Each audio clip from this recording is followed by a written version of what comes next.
How to fix YouTube videos automatically pausing on Android. This tutorial shows you how to stop YouTube from pausing your videos unexpectedly. First, make sure your internet connection is stable, as a weak Wi Fi or mobile data signal is one of the most common reasons YouTube pauses automatically. After that, check if Remind Me to Take a Break is enabled. Open YouTube, tap on your profile icon at the bottom right, tap on Settings, then Time Management, and make sure Remind Me to Take a Break is toggled off.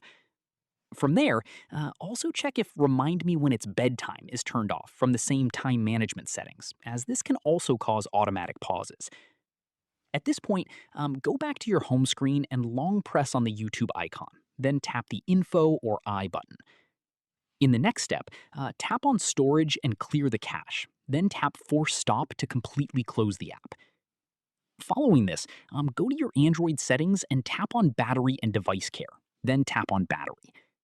Once done, make sure YouTube is not listed under sleeping apps or restricted apps, as this can cause the app to pause and limit activity in the background. From here, if it is listed there, tap on it and remove it from the sleeping apps list.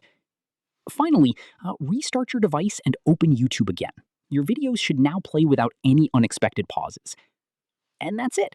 If this Android guide helped you fix your YouTube auto pause problem, give it a like, subscribe for more Android tutorials, and tap the bell icon for updates. See you in the next one.